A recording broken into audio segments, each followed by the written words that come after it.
आदित्य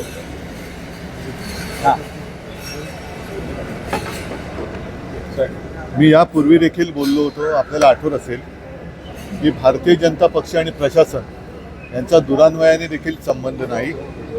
ज्या पद्धतीने निर्दयीपणे आणि क्रूरपणे या युवकांच्या भवितव्याशी खेळलं जात आहे हे अत्यंत लज्जास्पद आहे.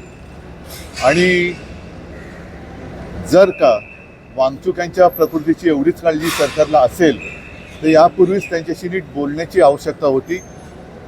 मला कळत नाही आहे की एक तर नीटची परीक्षा हे सरकार बरोबर घेऊ शकत नाही, म्हणून जे मी बोललो की प्रशासनाचा संबंध नाही आणि भाजपचा आंदोलन नीट हाताळू शकत नाही.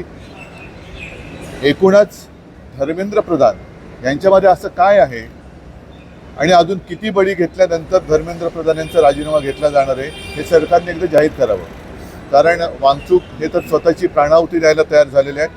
आता मी येताना माझ्या कानावर आलं की मुलंसुद्धा आता उपोषणा बसलेली आहेत. यापूर्वीच नीटच्या परीक्षेच्या पेपर लीकमुळे अनेक विद्यार्थ्यांनी आत्महत्या केलेली आहेत. मग एवढ्या आत्महत्या होऊन सुद्धा युवाशक्ती अशी वाया जात असताना धर्मेंद्र प्रधान यांना असं काय सोनं लागलंय की ज्यांच्या चुकांवरती सरकार पांघरून घालते.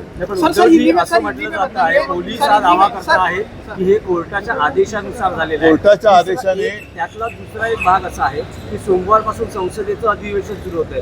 त्याआधी हे आंदोलन, कारण 20 तारखेला मोर्चाची घोषणा करण्यात आली. मला पोलिसांचा हा जो काही दावा असेल तर पोलिसांनी त्यांच्या दाव्यानुसार कोर्टाची ऑर्डर दाखवावी की त्यांना उचलून हॉस्पिटलमध्ये टाका.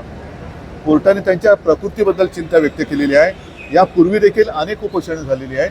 अगदी आपल्या स्वातंत्र्यापूर्वी सुद्धा महात्मा गांधींनी उपोषण केले, नंतर सुद्धा केले. चर्चा केल्यानंतर उपोषण सोडलं जातं. अण्णा हजारेंच्या बाबतीत सुद्धा काँग्रेसचं सरकार असताना चर्चा करून उपोषण सोडलं गेलं. सरकारने अजूनही वेळ गेलेली नाही. नीट त्यांच्याबरोबर चर्चा करावी आणि उपोषण सोडवावं. प्रकृतीची काळजी घ्या.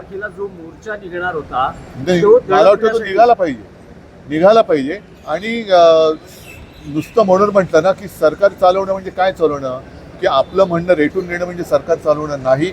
परत एकदा सांगतो की भारतीय जनता पक्ष आणि प्रशासन यांचा दुरान्वयाने देखील संबंध नाही.